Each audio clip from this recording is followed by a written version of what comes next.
Hello, we are recording now about some no-bake cookies. I hope you love them because were my favorite from the time I was a little kid up until now. And the nice part about it is you do not have to be any particular age to be able to make these because you don't have to bake them. Hence the no-bake cookies.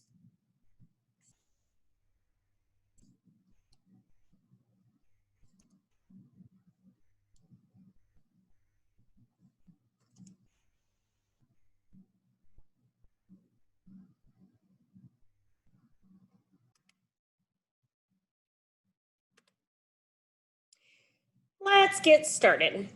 The first thing you need just to have done in advance, you want to make sure that you have measuring cups, at least a fourth, a third, or a cup, or you can use just a cup. Just make sure that when you use just a cup, that it has or you can at least tell about what a fourth a cup is and a third. You need a large pan so that you can contain all the ingredients at once, mixing spoon, wax paper, foil. This is really just personal preference. I use wax paper, that's what I prefer. Completely your choice. Enough space to lay a foot of wax paper or foil out. The ingredients needed: 3 cups of sugar. You want to pre-measure all of these materials. That way all of it's easier versus having to worry about doing it as you go. You need what is needed: 3 cups of sugar, a third cup of cocoa powder, pinch of salt, literally that just means a pinch. A fourth a cup of whole milk. Anything less than whole will result in cookies not setting up. That just means that they will be kind of liquidy and never make a complete cookie ready to eat. 1 teaspoon of vanilla, a cup of peanut butter, and 3 cups of oats.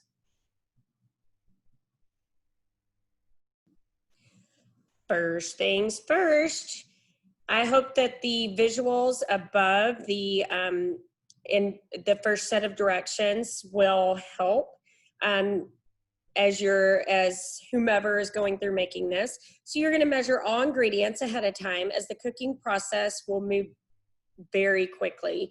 The chocolate melts quickly and will burn easily, and the sugar, when it comes to that, you want to make sure that it's melted completely but not burnt. So when cooking with chocolate, just remember that it will burn quickly. Therefore, measuring ahead of time will prevent that from happening. Once it's burnt, then you have to scratch and start over again, which is no big deal. That's how you learn. So step 1 in this first part, you want to mix the sugar, cocoa, butter, and milk in your pot. You don't have to pre-mix it in another bowl. Step 2, you're going to cook on medium to low heat, stirring constantly. This way it ensures that the sugar is melted completely, as well as the chocolate does not sit, which causes it to get burnt. Step 3, cook until rolling boil. That just means that if you look at the third example, then it shows you what a rolling boil looks like. Then you want to make sure you time it for 3 more minutes. Once it has hit that 3 more minutes after the initial rolling boil, then you're going to remove it from heat. On to the next steps of yummy goodness. Once you remove it from the heat, step 1, stir in vanilla. Step 2, stir in peanut butter. Step 3, stir until smooth. You can hear sugar when it's still grainy. Make sure that the stirring continues until you don't hear the sugar being stirred anymore. Step 4, you want to stir in the oats, making sure not to stir too long so that they do not set up too quickly.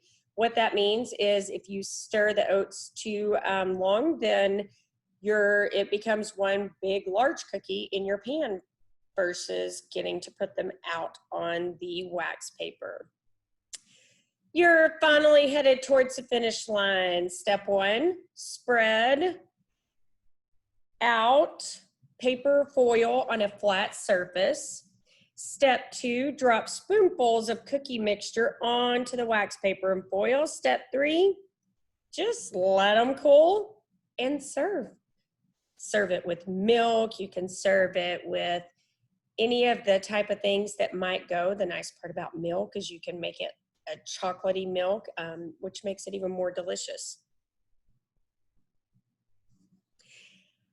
And congratulations, you've now made a batch of chocolatey, peanut buttery, no-bake cookies.